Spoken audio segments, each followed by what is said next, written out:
જમ્મુ અને કાશ્મીરના આતંકવાદી હુમલામાં 3 ગુજરાતીઓના મોત થયા છે। ભાવનગરથી ગુમ થયેલા પિતા પુત્રના મોત, ત્યારે ગઈકાલે સુરતના એક યુવાનના મૃત્યુની પણ પુષ્ટિ થઈ છે।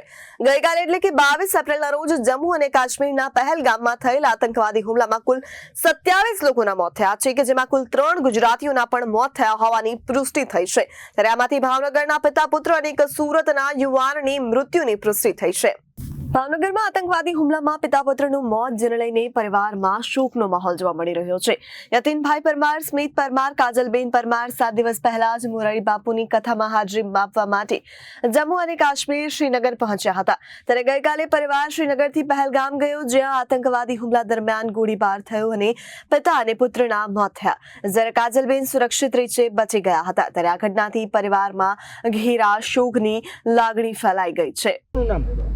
મારું નામ નાથાણી પ્રકાશભાઈ ગોવિંદભાઈ, જે યતીશભાઈ સુધીરભાઈ પરમાર, મારા બેન કાજલબેન યતીશભાઈ પરમાર અને સ્મિત યતીશભાઈ પરમાર, જે લોકો તારીખ 16 એપ્રિલના રોજ મોરારી બાપુની કથામાં શ્રીનગર ગયેલ, જે લોકો સાઇટ સીન માટે કાલે પહેલગામ ગયેલ, ત્યાં બનાવ બનેલો। કાલ રાત સુધી અમને કોઈ પણ જાતની માહિતી ન હતી, પણ આજ સવારે જે લિસ્ટ આવ્યું એનાથી અમને લોકોને ખ્યાલ આવ્યો કે અમારા ભાણેજ અને સ્મિત અને અમારા બનેવી અતિશકુમારનો ગોળી વાગી છે અને આવો બનાવ બની ગયો છે।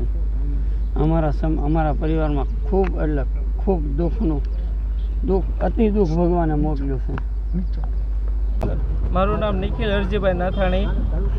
20 જણા જમ્મુ કાશ્મીર એટલે કે શ્રીનગર મોરારી બાપુની કથામાં ગયા હતા। મારા મમ્મી પપ્પા, બેન બનેવી ને આ જે યતીશભાઈ છે એ મારા બનેવી છે, ને સ્મિત છે, યતીશભાઈ પરમાર એ મારો ભાણિયો છે। બેને ગોળી વાગી છે આપણે પહેલગામમાં।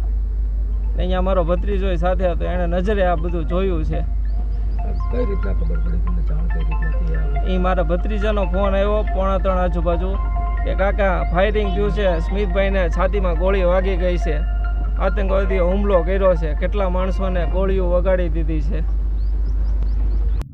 જમ્મુ અને કાશ્મીરમાં આતંકવાદી હુમલામાં 3 ગુજરાતીઓના મોત થયા છે, કે જેમાં ભાવનગરથી ગુમ થયેલા પિતા પુત્રના મોત, ત્યારે ગઈકાલે સુરતના એક યુવાનના મૃત્યુની પણ પુષ્ટિ થઈ છે।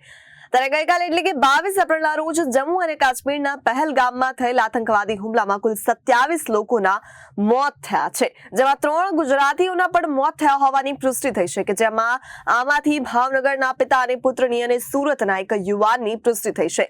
ગઈકાલના હુમલા બાદ સુરતના શૈલેષભાઈ હિંમતભાઈ કાલિથિયાની મૃત્યુની પુષ્ટિ થઈ છે। ત્યારે આજે સવારે સુરક્ષા દળો દ્વારા ભાવનગરના કાલિયાબીડ વિસ્તારના રહેવાસી યતીનભાઈ સુધીરભાઈ અને તેમના પુત્ર સ્મિત યતીનભાઈ મૃતની મૃત્યુની પુષ્ટિ કરવામાં આવી છે, જે બંને કાલથી જ ગુમ હતા।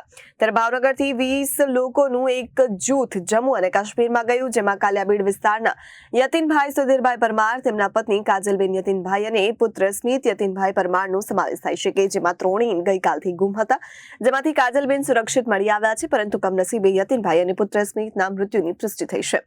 ત્યારે ભાવનગર કાલિયાબીડ વિસ્તારમાં રહેતા યતીનભાઈ સુધીરભાઈ હેર સલૂન ચલાવતા હતા અને તેમનો 17 વર્ષીય પુત્ર ધોરણ 12 માં અભ્યાસ કરતો હતો।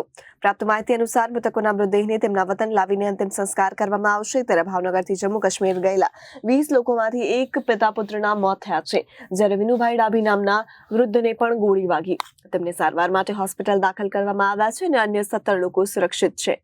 જમ્મુ અને કાશ્મીરમાં આતંકવાદી હુમલાની ઘટના પર જિલ્લા કલેક્ટર ડોક્ટર મનીષ કુમાર બંસલે પ્રતિક્રિયા આપી છે।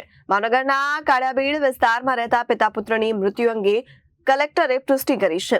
ત્યારે વહીવટી તંત્ર દ્વારા તેમના પાર્થિવ શરીરને હવાઈ માર્ગે મુંબઈ લઈ જવામાં આવશે, ત્યારબાદ ત્યાંથી ભાવનગર લાવવામાં આવશે અને તેમના પાર્થિવ શરીરને બપોરે 3 વાગ્યાની ફ્લાઇટ દ્વારા મુંબઈ લાવવામાં આવશે। તેમની સાથે આવેલા અન્ય 17 લોકોને પણ વિમાન દ્વારા સુરક્ષિત રીતે મુંબઈ અને પછી ભાવનગર લઈ જવામાં આવશે। એમાં જે કાલે જમ્મુ કાશ્મીરના પહેલગામમાં હુમલો થયો હતો, એમાં ભાવનગરના પણ 20 લોકો હતા અને એ 20 માંથી એક વિનોદ ડાભીને ઇન્જરી થઈ છે અને તેનો ઇલાજ ત્યાં ચાલુ છે। અને પિતા પુત્ર યતીશ પરમાર અને સ્મિત પરમાર, જે ભાવનગરના કાલિયાબીડ વિસ્તારના છે, એનો દુઃખદ અવસાન થયો છે। તો આ બંનેની ડેડ બોડી સાંજે જો ઇન્ડિગોની ફ્લાઇટ છે 3 વાગે ત્યાં શ્રીનગરથી ચાલે છે અને મુંબઈ આવશે, અને પછી મુંબઈથી ભાવનગર ડેડ બોડી લાવવા માટે પ્રશાસન મીન્સ કે સજગ છે અને પ્રશાસન લઈ આવશે. Bureau report Janadesh news Bhavnagar.